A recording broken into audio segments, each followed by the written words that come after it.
امام حسن کہتے ہیں میری اماں سارے کام کرتی تھی گھر کے. اب تو شہزادے ہیں نا ہمارے بچے, کام اور بچی, یعنی بچی میکے سے واپس آتی ہے تو سب سے بڑا دکھڑا یہ سناتی ہے کہ وہ کام بڑا کراتے ہیں. یہی ہے نا دکھڑا؟ ہاں نہ تو کریں.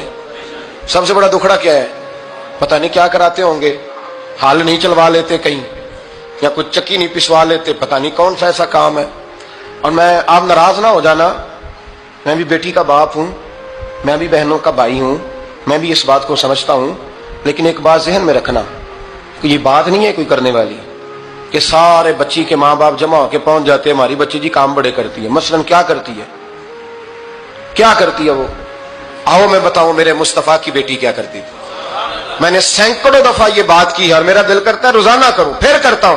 دنیا میں کوئی اتنا غریب ہے جس کی بیٹی اتنا کام کرے کہ ہاتھوں پہ چھالے پڑ جائیں؟ ہے کوئی اتنا غریب تو اٹھ کے بتائے کہ میری بیٹی سسرال میں اتنا کام کرتی ہے کہ چھالے پڑ جاتے ہیں. میں دکھاتا ہوں, میرے رسول کی شہزادی کو چھالے پڑ جاتے. کچا مکان, جناب فاطمہ جناب فضا کی لونڈی تھی, ان سے مٹی منگاتی اور گھر میں لیپا پوتی کرتی, پھر جھاڑو دیتی. امام حسن اور حسین کے درمیان پورے سال کا فرق نہیں, 11 مہینے کا فرق. دونوں بچوں کو سنبھالتی. جناب علی کی والدہ حضرت فاطمہ بنت اسد بوڑھی تھی. جناب فاطمہ وہ کھول کے نوکری کرتی کہ حضرت فاطمہ بول پڑتی, حضرت فاطمہ بنت اسد بول پڑتی. کہتی بیٹے فاطمہ میرا اتنا نہ خیال رکھا کر, تیرے اپنے بھی بچے ہیں. جناب فاطمہ فرماتی آپ صرف علی کی ماں تو نہیں نا, آپ میری بھی تو ماں ہے نا. یہاں بیٹیاں فلسفہ بیان کرتی ہیں, وہ کہتی ہیں جی کس حدیث میں آیا ہے ساس سسر کی خدمت فرض ہے؟ میں نے کہا کسی میں بھی نہیں آیا. ہم کیا کہہ رہے ہیں, کسی میں بھی نہیں آیا, لیکن یہ تو آیا ہے نا کہ شوہر راضی ہو تو اللہ راضی رہتا ہے. تو اگر شوہر ماں باپ کی خدمت سے راضی ہوتا ہے تو کرو خدمت, اس کو تو راضی کرنا ہے نا, اس پر تو توجہ دو. حضرت فاطمہ پھر چکی پیستی. چکی چکی یہ آسان جملہ نہیں, کہہ جاتے ہیں ہم, سن لیتے ہیں آپ. چکی پیس کر, جو پیس کر اس کا آٹا بنانا, پھر بچوں کے لیے کھانا پکانا. پھر ایک دن کہنے لگے علی آپ کی آمدن تھوڑی ہے, خرچے زیادہ, چرخا نہیں لا دیتے. فاطمہ کیا کرو گی؟ فرمایا تھوڑا سا سود بنا لیا کروں گی, تم بیچ آیا کرنا. چلو میں تھوڑا ہاتھ بٹاؤں گی. یہ ساری ڈیوٹیاں کر کے حضرت حسن برواتے ہیں. پھر عزت والے رسول کی عزت والی بیٹی, پھر شانوں والے نبی کی شانوں والی بیٹی, پھر پاک محبوب کی پاک شہزادی, ساری ڈیوٹیاں کر کے رات کو مولا علی سے کہتی اگر آپ اجازت دیں تو اللہ کو راضی نہ کر لوں.